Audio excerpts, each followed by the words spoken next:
Vive nuestro Padre Rey Yahweh Shaddai para siempre. Siervos amados, siervas amadas, los saludo en este bello día. Un día precioso, siervos amados.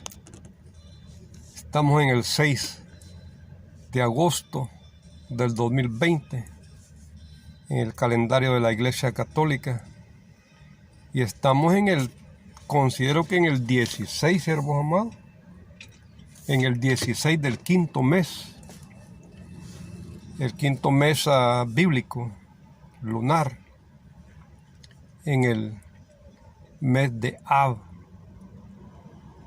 Y se nos dice, siervos amados, pues de que en la cuenta corrida estamos al 5780, en el año 5780. Ya estamos a un día, siervos amados, para llegar a Shabbat, la celebración del cuarto mandamiento. Preparémonos, siervos amados, entremos a la fiesta. Mire, cuando cae el sol mañana, el día viernes, empieza el día sábado, hebreo, el cuarto mandamiento, el día de nuestro Creador. Esa es la principal fiesta de todas las fiestas que nuestro Creador ha dejado, su día, y lo puso también como un cuarto mandamiento. Y nos lo enseña desde el primer libro, pues, de Génesis, ¿verdad? Cuando prácticamente es finalizada la creación. Así, siervos amados, pues el día de ayer estuvimos hablando como un repaso general en el libro de Mateo, el capítulo número 1. Y salió a colación la genealogía de Jesús. Y ahora quiero poner claridad, con la ayuda de nuestro Creador quiero poner claridad, porque toda la honra, el honor y el triunfo es para nuestro Padre Rey Yahweh Shaddai. Claridad en la genealogía de Jesús.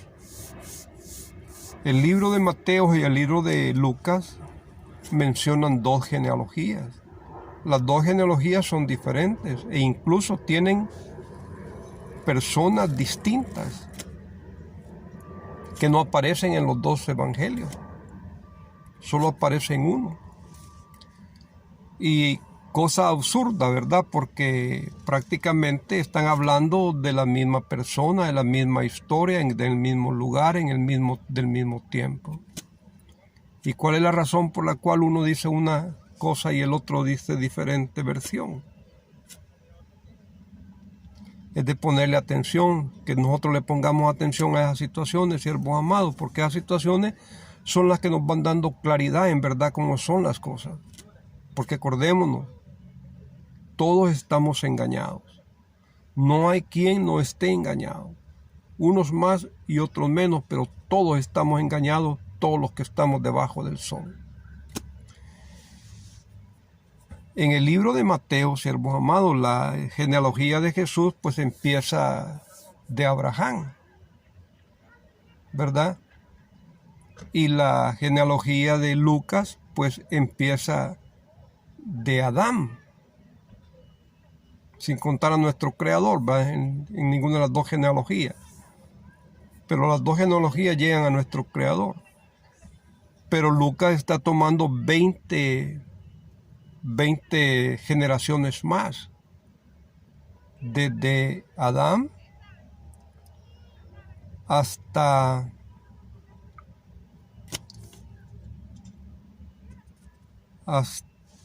Abraham, considero, hasta Abraham. Y de ahí prácticamente Mateo está comenzando en Abraham. Y Lucas menciona de dónde viene Abraham, que son las 20 generaciones que vienen desde Adán hasta llegar a Abraham. donde dice que J-Taré Abraham.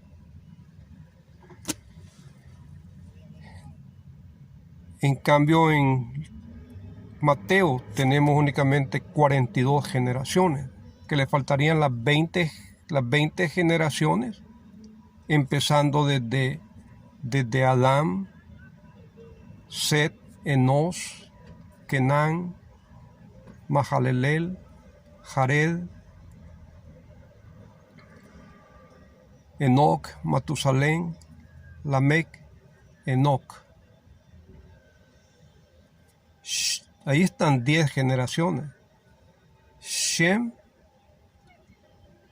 Arfaxad, Sela, Eber, Peleg, Reú, Seruj, Quejot, Taré y Abraham. Esas son las 20 generaciones que no menciona el libro de Mateo, pero sí empieza con Abraham. Abraham, Isaac, Jacob, Leví, Judá, pasando por David hasta llegar a José. Lo que se nos indica, siervos amados, por ejemplo, 42 generaciones en el libro de Mateo, y en el libro de Lucas tenemos 74 generaciones. Aunque le aumentemos esas 20 generaciones de Adán a Abraham al libro de Mateo,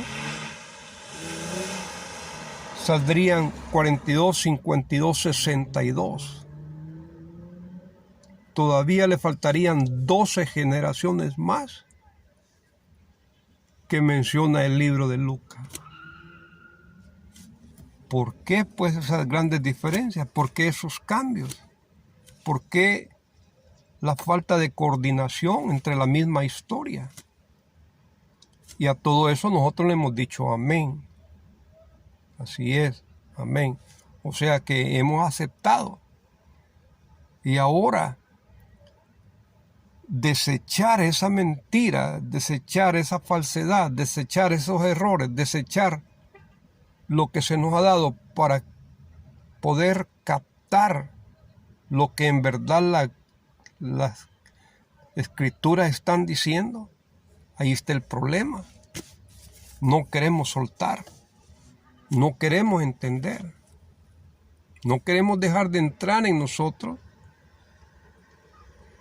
estas definiciones que nos están aclarando pues de que las cosas no son así de esa manera. Les voy a dar un ejemplo. Cuando nuestro padre rey Yahweh Shaddai les indicó a los israelitas de la forma en que iban a celebrar la Pascua,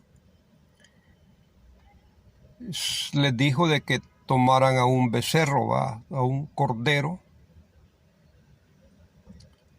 y ese cordero prácticamente se lo iban a comer en ese día, el día que salieron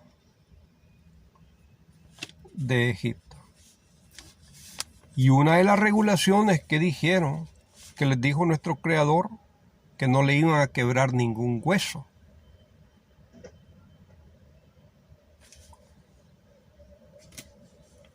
Entonces, cuando nosotros vemos, siervos amados, que a Jesús lo dan como el Cordero de la Pascua, el Cordero Pascual. Y cuando los romanos le quebraron los huesos a los otros dos que habían sido colgados juntamente con Jesús, a Jesús ya no se los quebraron porque dijeron de que ya había muerto. Pero entonces dice la Escritura que un soldado pues lo traspasó con una lanza. Ahora bien, Fíjese las explicaciones que la Iglesia Católica da. Son extra bíblicas, no están en la Escritura, no están en la Biblia. Pero ustedes de pequeñito y yo hemos visto en nuestros pueblos cómo crucifican a Jesús.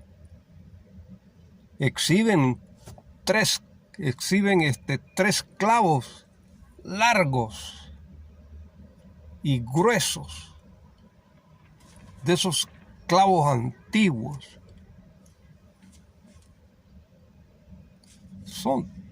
Considero que 3 clavos o 2 clavos, pero sí de gran largura y de gran grosor. Y según, sí, 3 clavos, porque fue uno para cada mano. Va. Supóngase, siervos amados, mire, la mano tiene 5 dedos, esos son 5 huesos que van hasta acá, hasta la muñeca. Todo esto son huesos. Y supóngase que la Iglesia Católica explica extrabíblicamente y exhibe en la Semana Santa el grosor y la largura de esos clavos para tocar nuestras fibras emocionales, para que digamos, pobrecito Jesús, cómo lo traspasaron, cómo lo clavaron con esos clavos. Entonces, si eso fuese cierto, esos clavos quebraron sus huesos de sus manos, siervos amados. Y en los pies está más difícil todavía. Porque en el centro del pie es un hueso como largo y ancho. Y el hueso prácticamente en el centro le metieron el clavo. Atravesó los 2 pies. Por lo tanto, los 2 huesos de los 2 pies se fueron quebrados, pues. Entonces, ¿cómo acomodan las escrituras? Pues, ¿cómo acomodan la cultura, la tradición? Diciendo, pues, de que se cumple la escritura en que dice que ningún hueso le sería quebrado. Cuando ya no hubo necesidad de que le quebraran los huesos porque ya había muerto. Pero a los otros 2 sí les quebraron los huesos para que se terminaran de morir. Entonces agarran esa escritura del libro de Éxodo, donde nuestro Creador les indica de la manera en que van a celebrar la Pascua. Y que a ese Cordero de la Pascua no le van a quebrar ningún hueso. Esa es una de las grandes regulaciones. Entonces todas esas explicaciones de esa manera nos hacen entender que sí, es cierta, pues. La historia es cierta, es verídica.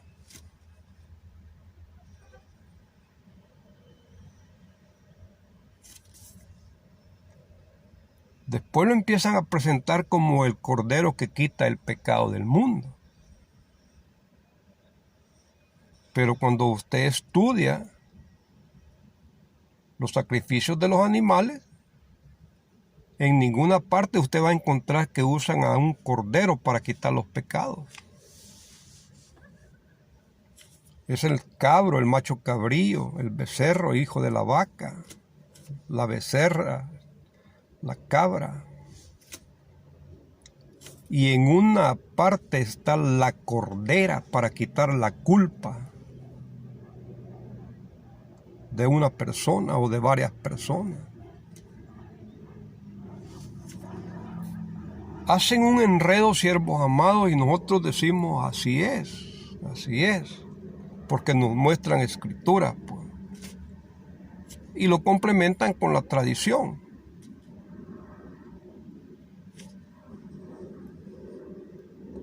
Ahora bien, en la genealogía de Lucas, quitan al rey Salomón, hijo de David, y ponen a Natán, hijo de David,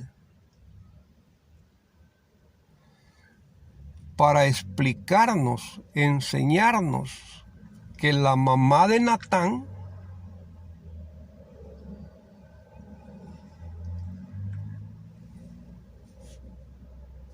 era familiar de María.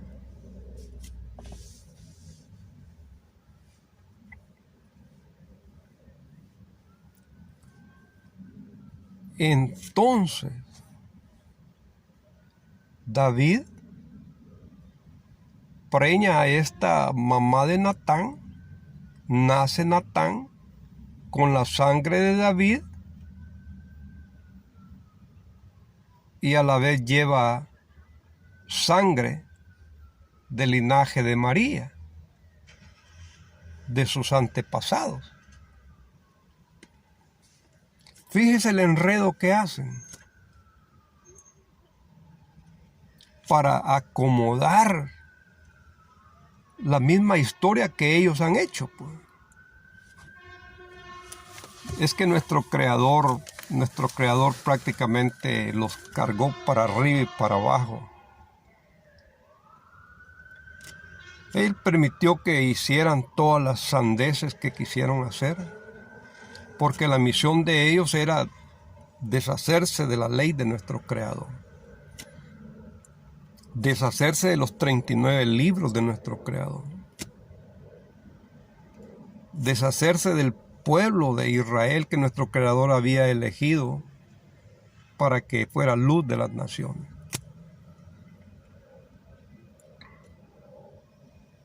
Deshacerse de la doctrina que enseñan los 39 libros e implementar una nueva doctrina.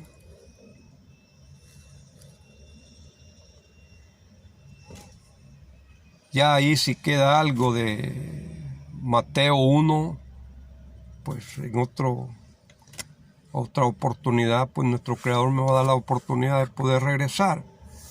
Vamos a pasar ahora a Mateo 2, siervos amados. Mateo 2. En el capítulo número 2. Siempre para nuestro Creador, nuestro Padre Rey Yahweh Shaddai, la honra, el honor y el triunfo, siervos amados, en todo lo que nosotros hablamos en la palabra.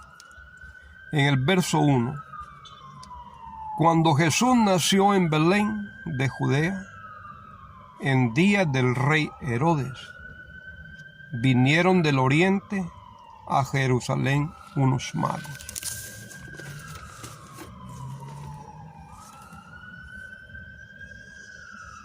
En los tiempos del rey Herodes, cuando Jesús nació en Belén de Judea, en día del rey Herodes. Lo hicieron nacer en Belén para acomodar las escrituras e irlo relacionando con David, que David nació en la ciudad de Belén. Y en las escrituras de Miqueas, donde nos dice que David ha estado desde los tiempos antiguos, se fue y volverá. Entonces, esa es una de las escrituras que se están refiriendo aquí en el tiempo de esta historia del rey Herodes, de Jesús y de los magos, que tienen que mencionar a Belén de Judea, porque las escrituras de Miqueas dicen que de ahí vendrá el amo de Israel. Pero tú, Belén Efrata, le dice. Déjeme ver si lo podemos encontrar, siervos amados.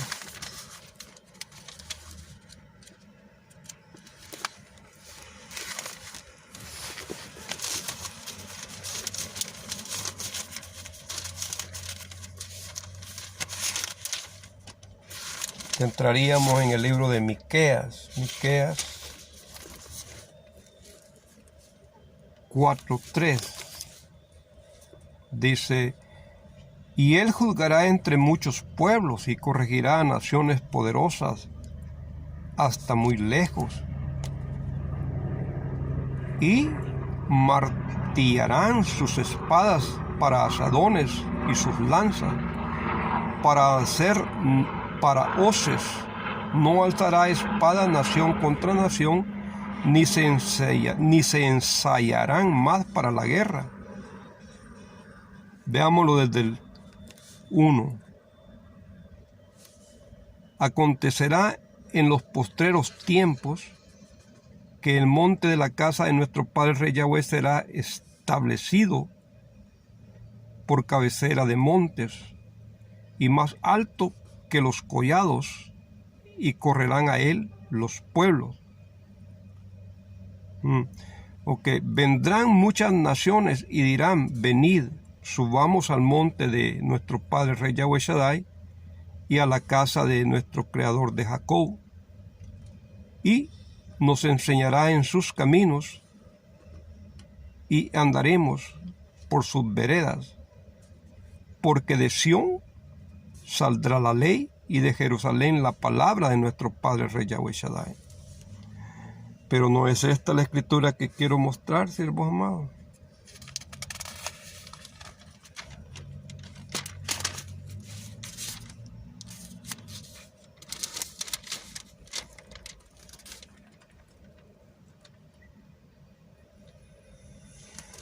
En el capítulo 5. Pero tú, Belén Efrata, verso 2. Pero tú, Belén Efrata, pequeña para estar entre las familias de Judá, de ti me saldrá el que será amo en Israel, y sus salidas son desde la antigüedad, desde los días antiguos. Aquí le han puesto eternidad, dando a entender que Jesús siempre ha existido, como lo dice el Nuevo Testamento. En Hebreos, por ejemplo, que nuestro Creador hizo la creación por medio de Jesús. Entonces, cuando vemos cómo arreglan las Escrituras, siervos amados, por eso es que Mateo capítulo 2, verso 1, tiene que mencionar la ciudad de Belén, porque Miqueas 5:2 está diciendo que de ahí saldrá el amo de Israel, que es desde los tiempos antiguos, que siempre ha estado en los tiempos antiguos. Vamos a ver si encontramos donde dice: pero los dejará, dice. Y sus salidas son desde el principio de los días, de los tiempos antiguos, pero los dejará hasta el tiempo que dé a luz la que ha de dar a luz, y el resto de sus hermanos se volverá con los hijos de Israel. Pero los dejará, pero volverá. Ahí está, ya está hecha la historia, que Jesús está regresando. Es el Mesías esperado.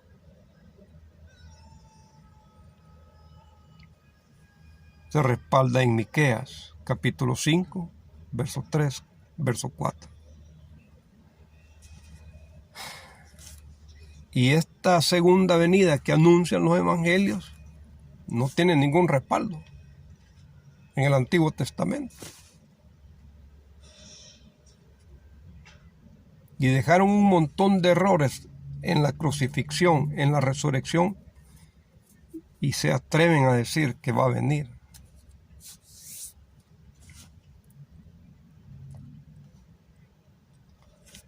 Bueno, ya salió la ciudad de Belén, ¿verdad? Ya más o menos está esclarecida en el libro de Miqueas 5, 3 4. De leerlo desde el verso 1 al verso 5. En su Biblia regular va a decir, desde los tiempos de la eternidad, de los tiempos eternos. 5:2. Pero tú, Belén Efrata, pequeña para estar entre las familias de Judá, de ti me saldrá el que será Señor en Israel, y sus salidas son desde el principio, desde los días de la eternidad. El principio no existe en la escritura hebrea. La palabra eternidad no existe en la escritura hebrea.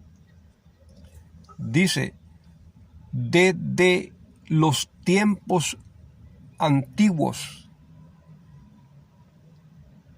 desde los tiempos pasados, desde los tiempos antiguos. No dice principio y no dice eternidad. Esas dos palabras, claro, encajan pues en la historia del Nuevo Testamento, pero no tienen respaldo. No tienen respaldo en la escritura hebrea, porque han agarrado la parte de Miquea para apoyarse y decir que Jesús viene de Belén. Ahí lo hicieron nacer. Y fíjese cómo nuestro Creador ha jugado con ellos para un lado y para otro, ¿me entienden? Y nosotros, como no conocemos la escritura, pues no entendemos, ¿verdad? No le ponemos atención a estas situaciones, pero miren nuestro Creador cómo ha jugado con ellos. La cultura hebrea, en esos tiempos, no se usaba el apellido. Era José, José. Era Jesús, Jesús. Era María, María.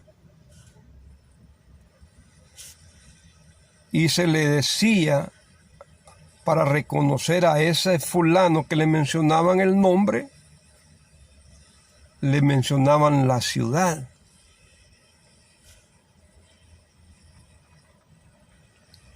Lo hicieron nacer en Belén,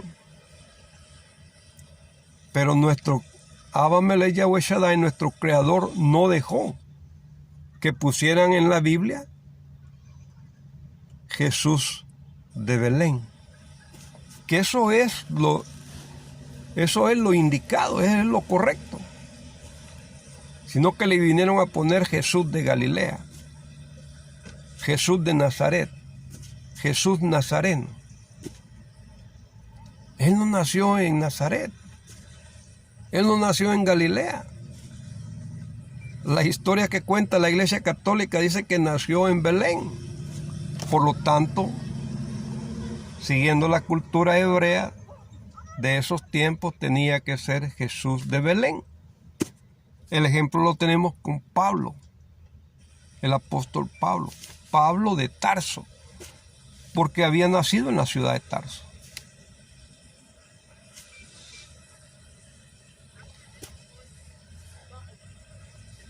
Considero, siervos amados, que estamos bien adentro ya del mensaje, pero ya está prácticamente esclarecida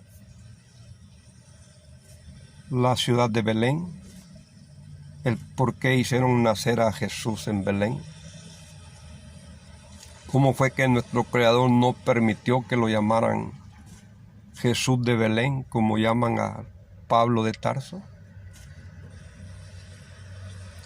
Les permitió que hicieran parte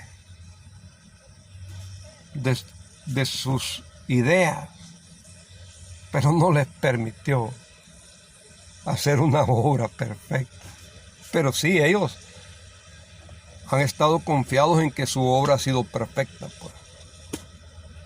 Y poco a poco le han ido cambiando y la han ido perfeccionando según ellos. Pero han dejado unos errores garrafales que no se pueden quitar, no se pueden cambiar. Solo extrabíblicamente pueden explicar.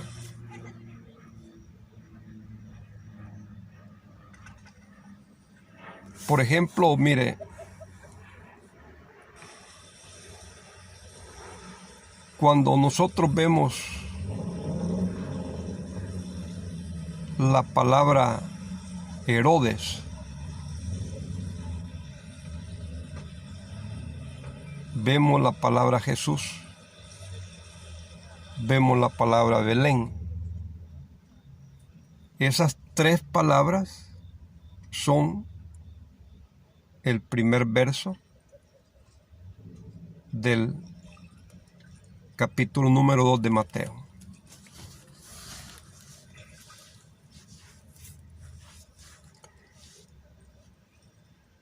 Cuando vemos que la palabra dice en los tiempos del rey Herodes, está hablando de Herodes el Grande, el papá de Arquelao, cuando regresan de Egipto, José, María y Jesús, y se radican en Galilea. Herodes el Grande, padre de Felipe.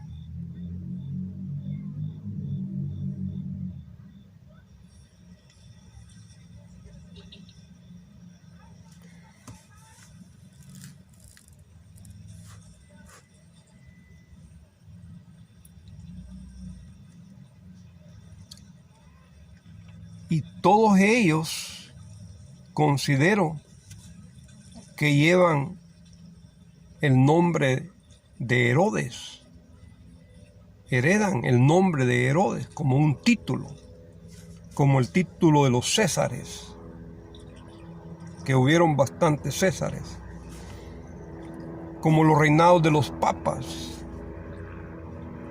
que se repiten